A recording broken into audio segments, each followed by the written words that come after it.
ne suis pas convoqué, en fait, je devrais dire nous sommes convoqués parce que en fait c'est pas seulement moi, parce que nous étions en train de bloquer des camions dans mon village qui s'appelle Villars-Rodin-Bourget et nous ne voulions pas évidemment qu'ils passent parce que les atteintes à l'environnement deviennent très très graves d'un point de vue de TELT.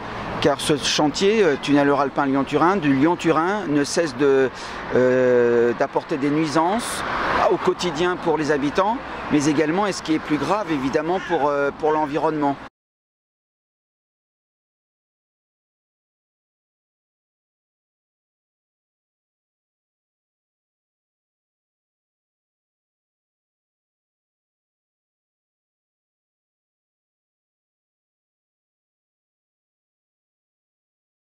Nous sommes seulement couchés sur la route pour manifester notre opposition à la bétonisation, à l'artificialisation des terres de montagne. Il se trouve que l'action pour laquelle Philippe Delhomme doit comparaître devant ce tribunal aujourd'hui, je l'ai faite avec lui.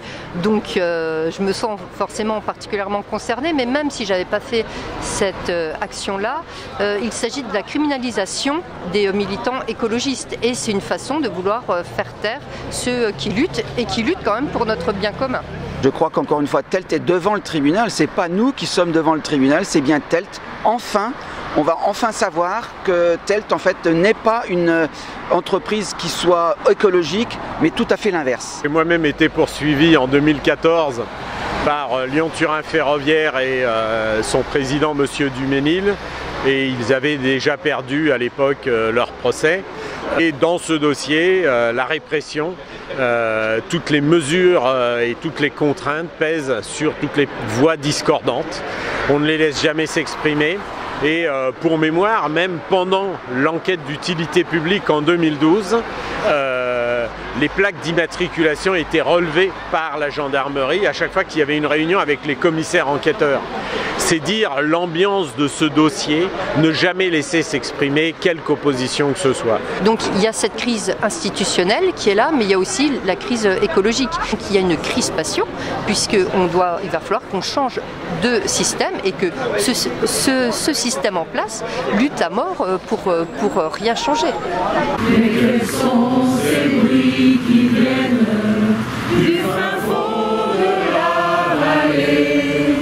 Et si elle en vaut la peine, il est temps de se réveiller, car c'est là dans la Maurienne qu'on a choisi d'habiter. Je pense que c'est quand même très grave qu'aujourd'hui, la liberté de manifestation, la liberté d'expression soit malmenée. Et je crois qu'il est grand temps en fait que la démocratie, que les gens, les citoyens se soulèvent pour dire qu'ils veulent en fait poursuivre leur possibilité de vivre librement.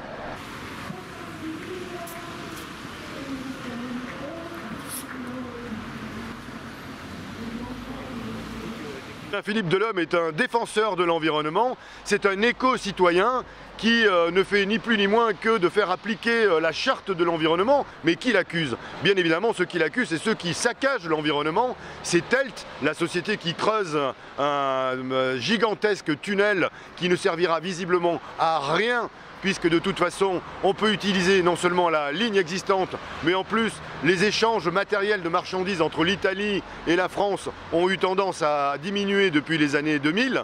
C'est avant tout pas tellement l'impact sur les paysages en termes esthétiques, mais la façon dont s'inscrit dans le paysage la démesure et la non prise en compte de ce que c'est qu'un milieu, de ce qu'est le vivant, de ce que sont les habitants.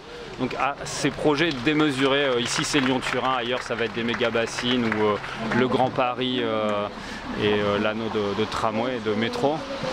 Tous ces méga-projets d'infrastructure, en fait, ils impactent le milieu, ils impactent aussi les modes de vie sur du très long terme. Donc, dans ce dossier Lyon-Turin, mais comme pour la 69, comme pour les bassines, comme pour Notre-Dame-des-Landes d'ailleurs, on sait que ce dossier est inutile et qu'il est néfaste pour l'environnement. Et finalement, notre action de contestation de ce projet, y compris par le blocage d'axes routiers, qui d'ailleurs ne sont pas poursuivis quand il s'agit de syndicats agricoles, sont en fait une obligation républicaine. Cette obligation, elle vient du 2e article de la Charte de l'environnement, qui dit que toute personne a le devoir de prendre part à la préservation et l'amélioration de l'environnement.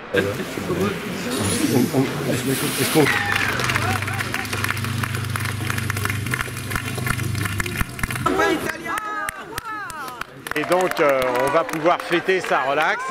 Oui, la liberté d'expression est quelque chose qui doit être plus important que tout, et les pseudo-préjudices qui sont allégués par Lyon-Turin Ferroviaire n'ont rien à voir avec le préjudice à l'environnement qui est subi du fait des creusements, du fait des pompages d'eau, des drainages d'eau et de la perte des terres agricoles. J'étais la semaine dernière au tribunal judiciaire de Paris pour défendre Thierry Bonamour de la Confédération paysanne devant une réunion de spéculateurs sur le vivant. C'est pour dire voilà ce que c'est en quelque sorte le monde de l'agro-business, celui contre lequel nous luttons. Il se retrouve lui aussi poursuivi, inquiété pour des problèmes judiciaires, alors que d'autres organisations syndicales, vous le voyez, peuvent débouler n'importe où en ville et déverser des tonnes et des tonnes de lisier devant des préfectures, devant des élus, sans avoir absolument aucun risque d'être poursuivis. Et nous sommes dans une période de maccarthisme aujourd'hui en France, où effectivement tout est instrumentalisé pour discréditer toute opposition au régime tel qu'il est aujourd'hui. Il y a effectivement une banalisation aujourd'hui des idées de l'extrême droite. Si tu vas de Lyon à Turin, il y a déjà une ligne de train. Écoute pas votre elle est grave sous le carré, elle détruit pas tout. Tchou, tchou.